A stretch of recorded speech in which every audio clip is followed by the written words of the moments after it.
Olá, alunos do segundo ano 1, do segundo ano 2. Tudo bem com vocês? Neste vídeo vamos ver aquelas 9 questões do capítulo 19 que eu enviei para vocês. Capítulo 19, Violência e Desigualdades Sociais. Antes de mais nada, vamos fazer uma ponderação filosófica a respeito deste tema, deste assunto. A violência é inerente ao ser humano ou ela pode ser evitada, controlada? É a sociedade que produz a violência no indivíduo ou são os indivíduos que produzem a violência na sociedade? Pode existir uma sociedade menos violenta e uma sociedade mais violenta? Então, na questão número 1, eu perguntei, a violência é resultado de quê? Então, a violência, segundo o capítulo 19, ela é resultado de vários elementos, de várias situações, condições em que nós nos encontramos.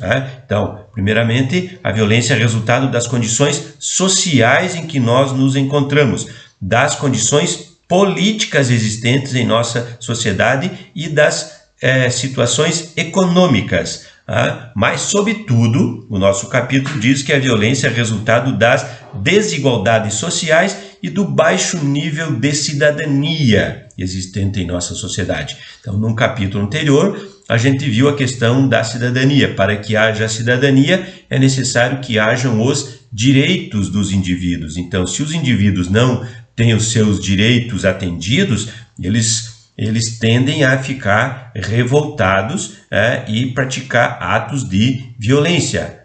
Lembram dos direitos sociais, civis e políticos? Então, esses direitos, quando são atendidos, fazem com que o indivíduo fique mais calmo, mais contente, mais satisfeito. Se esses direitos não são atendidos, o indivíduo tende a ficar mais revoltado e, portanto, praticar atos de violência.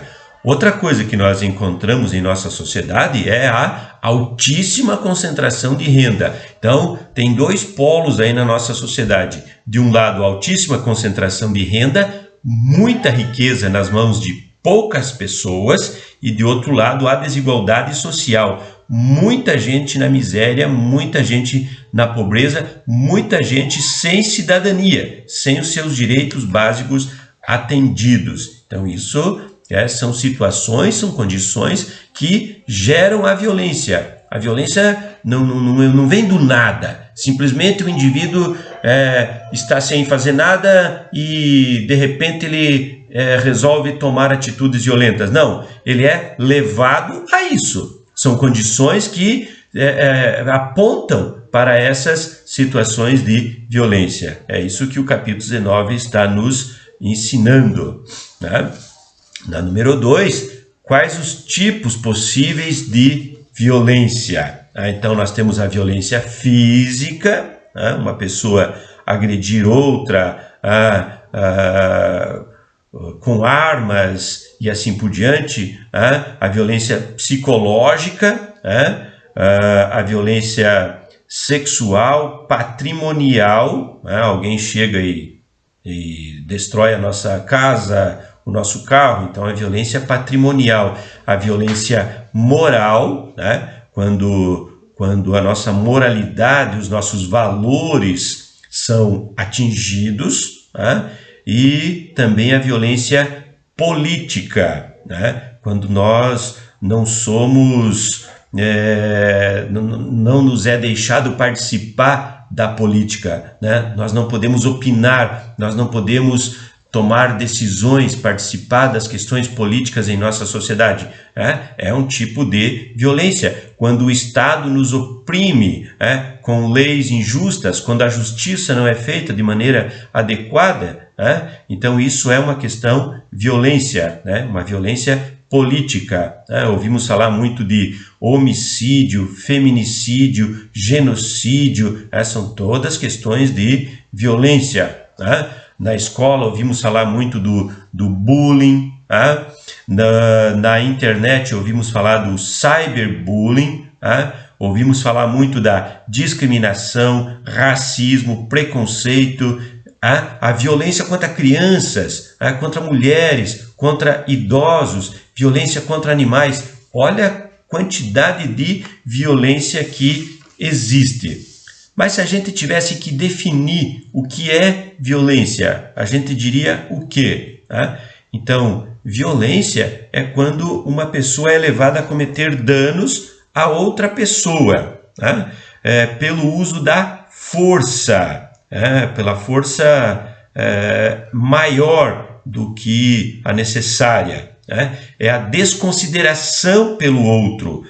A violência é a transgressão de uma lei, de uma norma, de uma regra social. Ela pode ser individual ou social, cultural, ou coletiva, aliás.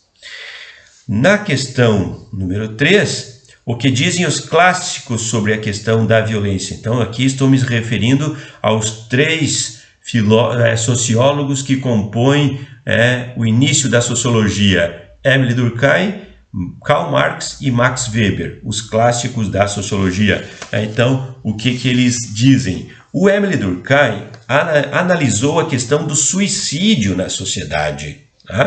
E, para ele, o suicídio não é uma atitude individual, mas o suicídio é um fato social, porque ele está presente em muitas sociedades e o indivíduo comete suicídio não por uma questão pessoal, segundo Émile Durkheim, mas por uma pressão social sobre o indivíduo. Então, quando o indivíduo não aguenta, segundo Émile Durkheim, esta forte carga, essa pressão social, então ele se vê impossibilitado de fazer parte desta sociedade, de conviver com as pessoas, e então ele é levado ao suicídio, segundo Émile Durkheim. Então, o suicídio para Émile Durkheim é um fato social. Lembra lá das características do fato social? Generalidade, exterioridade e coercitividade. Não vou explicar, que vocês lembram muito bem disso, E o segundo clássico é o Max Weber. Então, ele analisou que o Estado tem o monopólio legítimo da força.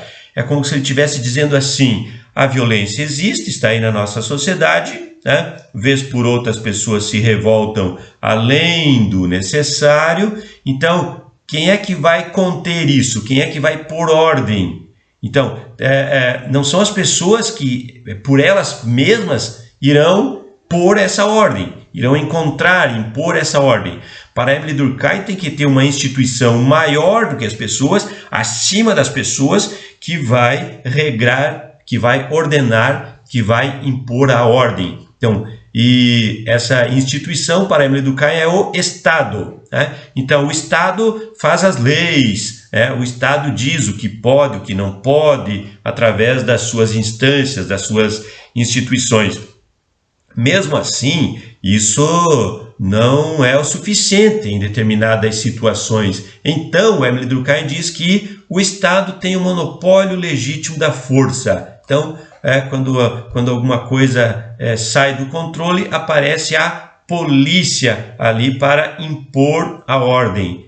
É isso que o Weber está dizendo. Aquilo ali é legítimo. Nós escolhemos, nós decidimos que deve existir isso em nossa sociedade. Por isso que sempre que há uma situação de descontrole, de violência acima do normal, nós chamamos a polícia, estamos chamando o Estado. Por quê? Porque o Estado tem um monopólio legítimo da força para conter a violência na sociedade. E depois Karl Marx, que analisou a violência na luta de classes, onde ele diz que a classe dominante, a burguesia, o empresariado, abusa do poder econômico que tem para cometer violência contra a classe trabalhadora, que não tem nada além da sua força de trabalho.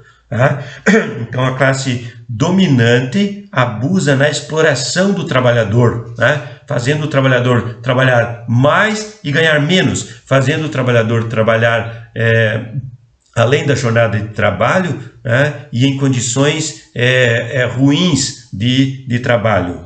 Em suma, para Karl Marx, a violência está presente em nossa sociedade por ganância da classe dominante em explorar a classe trabalhadora, a classe dominada. Então é muita exploração, é muita dominação, é muito sufoco para cima da classe trabalhadora. É por isso que tem violência, segundo Karl Marx.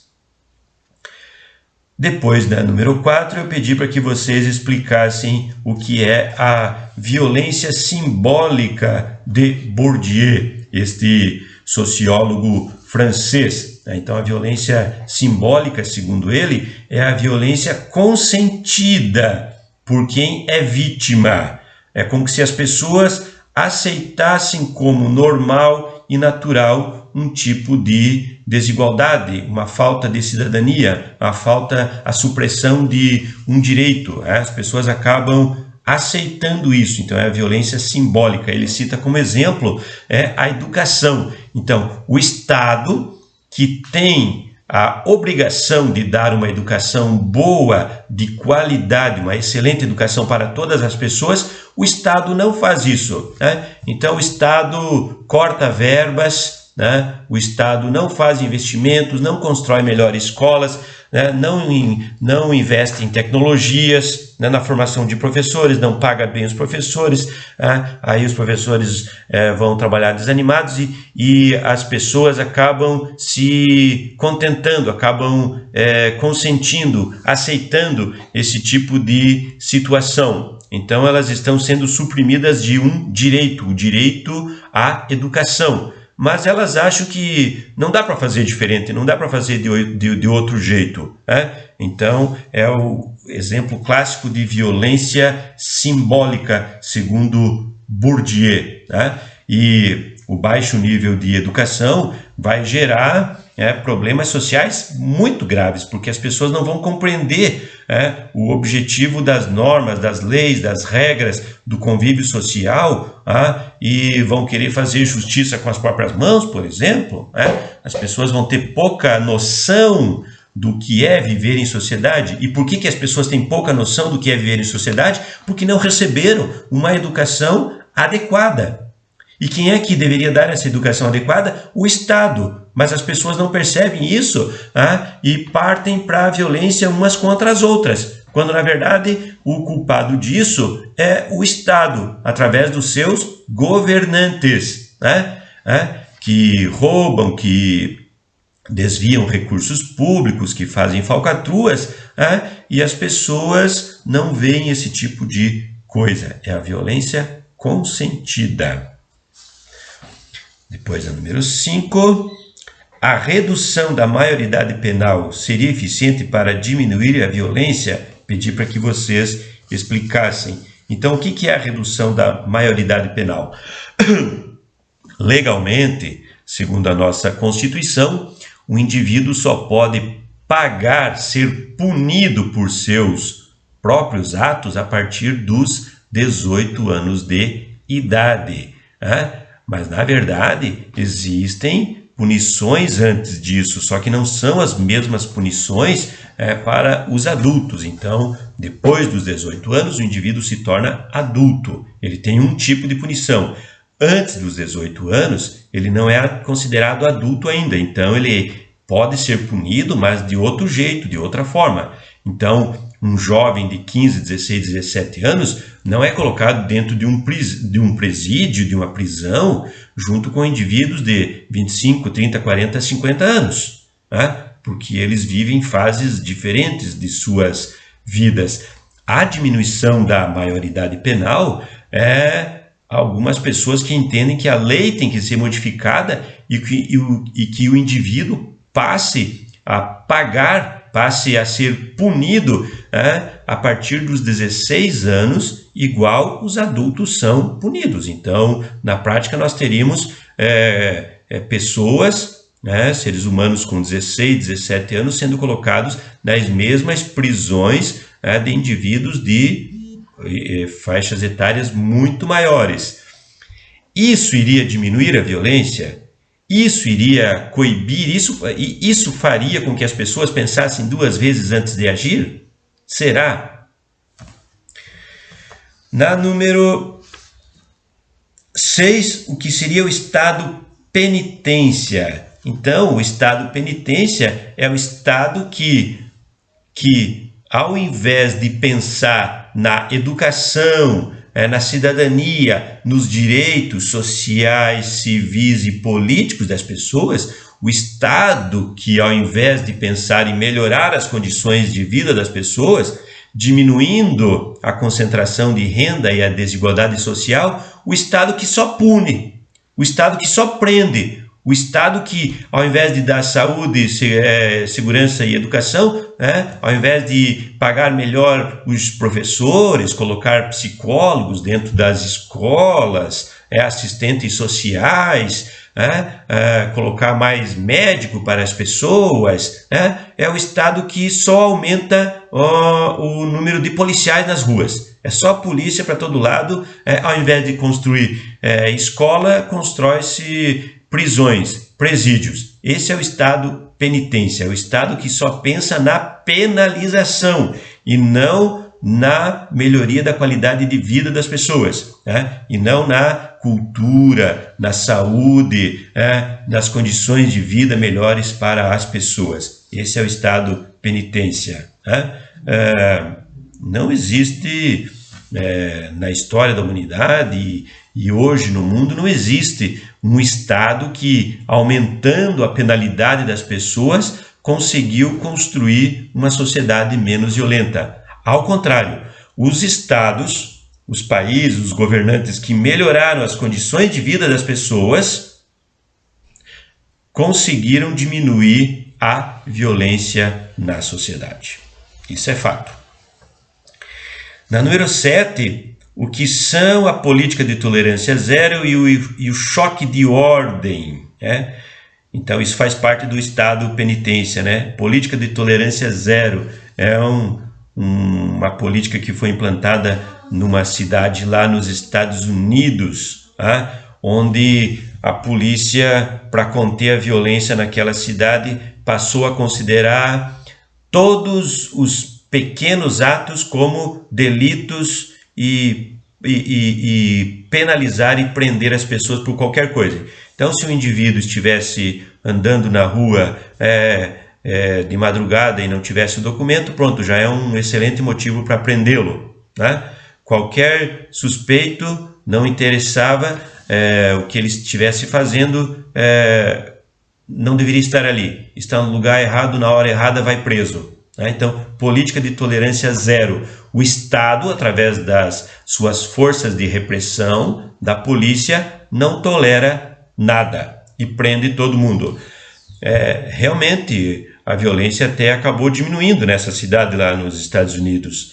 Mas o número de pessoas pobres, negros e inocentes que foi preso e ficaram muito tempo lá na cadeia foi muito grande. Então, não compensou, não valeu a pena. E o choque de ordem no Rio de Janeiro, numa época ali, alguém tentando copiar essa política de tolerância zero lá dessa cidade dos Estados Unidos, colocou esse choque de ordem na cidade do Rio de Janeiro. E nós vemos aí a cidade do Rio de Janeiro cada vez pior. No entanto, o problema da cidade do Rio de Janeiro não está na revolta, não está na violência das pessoas, está no descaso das autoridades do Estado, quando nós vemos suas autoridades políticas, governadores, prefeitos, quase todos eles presos por cometer corrupção. Então, isso é uma grande violência. A corrupção acaba tirando muito dinheiro da saúde e da educação, prejudicando muitas pessoas. É muito pior do que um garoto que invade um supermercado para roubar uma barra de chocolate, por exemplo. Então, esse garoto vai preso e não vai ter advogado, não vai ter assistência judicial para socorrê-lo e assim por diante. Ao passo que o governador que roubou bilhões de barras de chocolate através do seu desvio de verba, ele tem muitos advogados para defendê-lo, ele é amigo dos juízes, ele faz conchavos e assim por diante. Então, vejam como a violência ela é estrutural, ela não é só um ato aqui ou ali. A violência é estrutural, ela está infiltrada,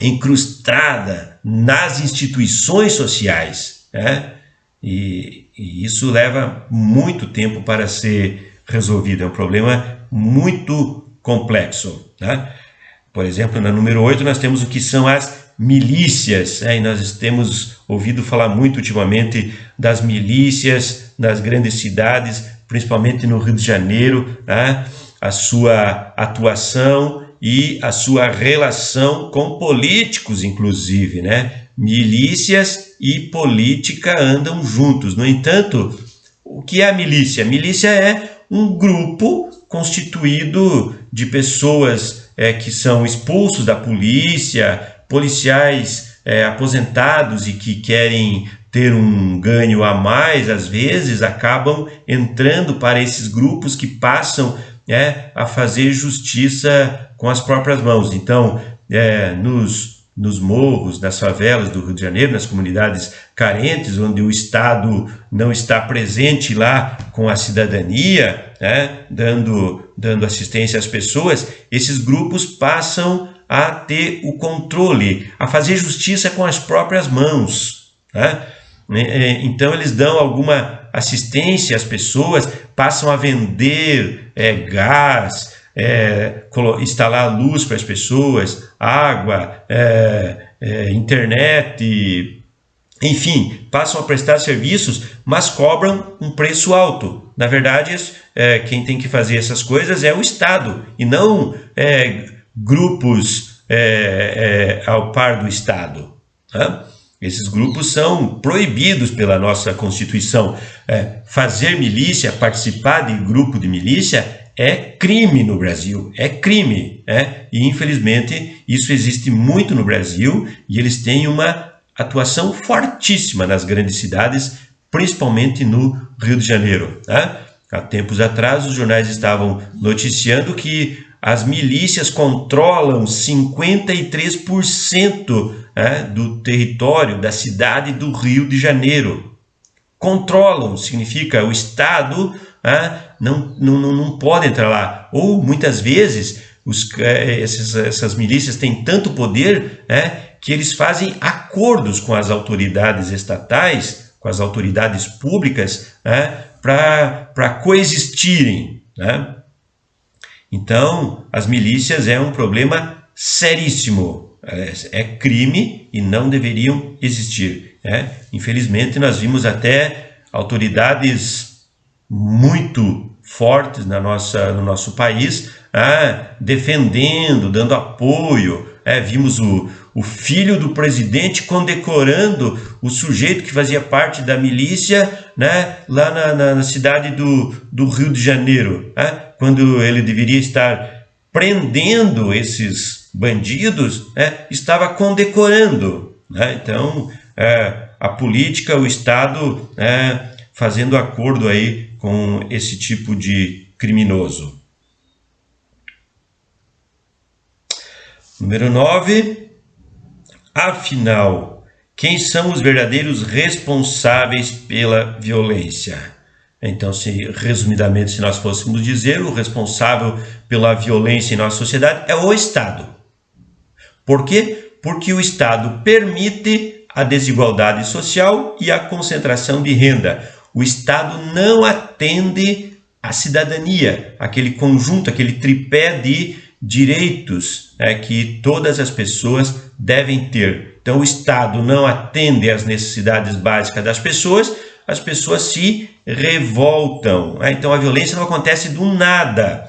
Ela não é um fenômeno mágico. Não, ela tem causa e tem efeito. O efeito é a criminalidade, é a violência que nós vemos, E a causa, então, aí está o Estado, que deveria combater a violência, não com mais violência, como se faz no Rio de Janeiro, quando o Estado não tem controle, ao invés de dar os direitos para as pessoas, ao invés de suprir a cidadania, ao invés de dar saúde, segurança, educação para essas pessoas, emprego, moradia, o Estado coloca o exército lá nas ruas do Rio de Janeiro. Então isso foi uma política totalmente errada, não deu resultado nenhum.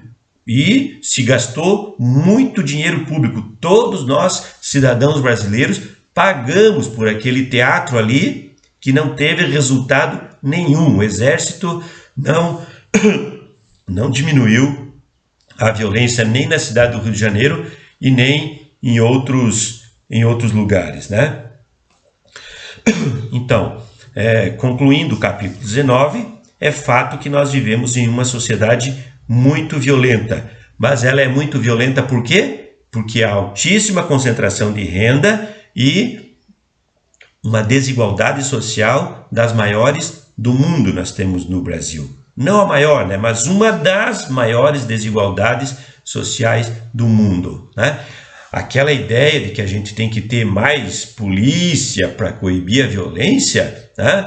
Não se sustenta. A polícia tem sim o seu papel social a ser cumprido, mas o que nós temos visto no noticiário é que a polícia, ao invés de coibir a violência, diminuir a violência, muitas vezes ela acaba fazendo mais violência em cima de uma violência já existente. Isso é péssimo. A polícia tem que ser uma instituição estatal, uma instituição social a ser exemplo para as pessoas, e não mostrar para as pessoas mais violência ainda. Então nós temos uma polícia péssima no Brasil.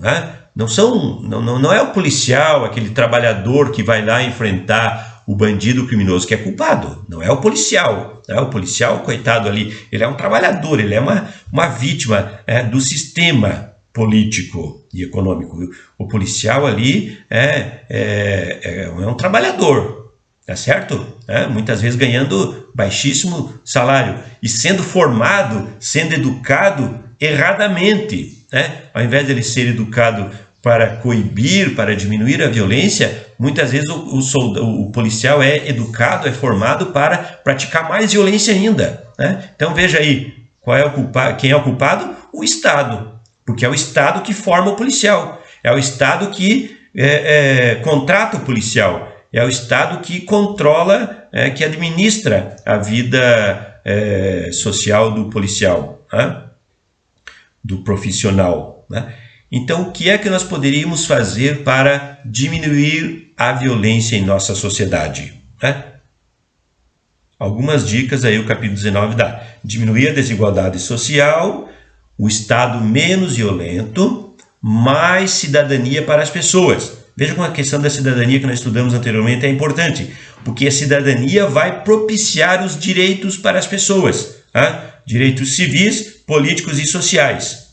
Se as pessoas tiverem os seus direitos civis suprimidos, por que é que elas vão se revoltar? Por que é que elas vão praticar atos de violência? E tem outra coisa que o capítulo, na verdade, não fala, não traz, mas que o sistema econômico, junto com o Estado, também é muito culpado pela questão da violência. O sistema econômico produz muita violência.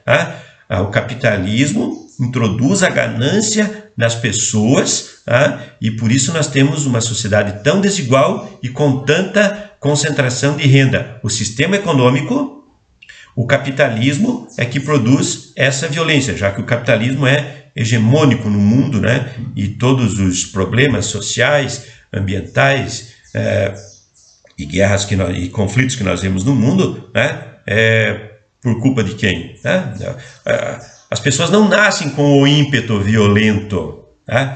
Quando você vê um bebê, um recém-nascido ali, você pode chegar ali e dizer: nossa, que assaltante bonitinho, nossa, que estupradorzinho lindo, nossa, que assassino legal que vai ser. Não, ali você vê uma pessoa, um ser humano, um anjo puro, No entanto, depois, convivendo com as pessoas, convivendo em sociedade, que ele vai aprendendo certas coisas. Por isso que o filósofo Jean-Jacques Rousseau diz que o indivíduo nasce bom, a sociedade o corrompe. Ele não está 100% certo nisso, mas tem muita verdade aí.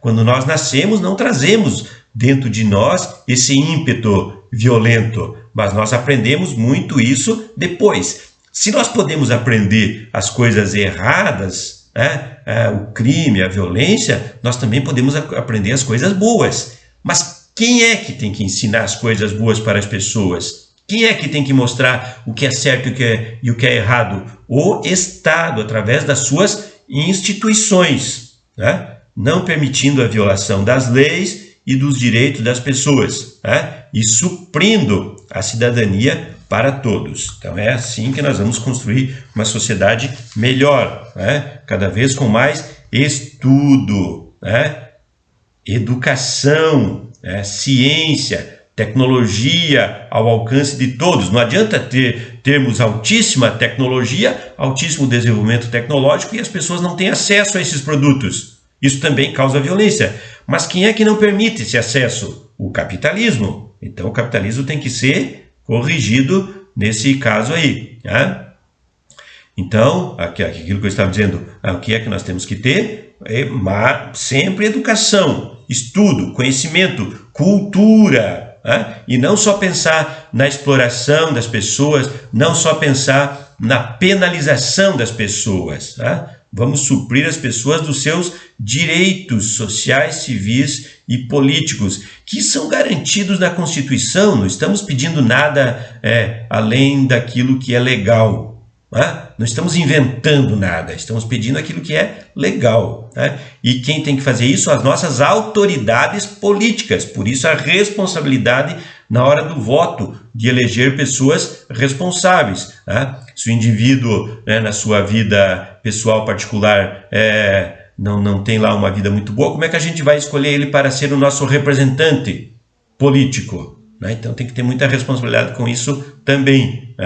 Para solucionar o problema da violência, temos que pensar em muitas coisas. Por isso que eu disse que é um problema complexo. Ok? Espero que vocês tenham entendido esse assunto. Na próxima aula, provavelmente estarei enviando para vocês a avaliação. Ok? Bons estudos e até a próxima.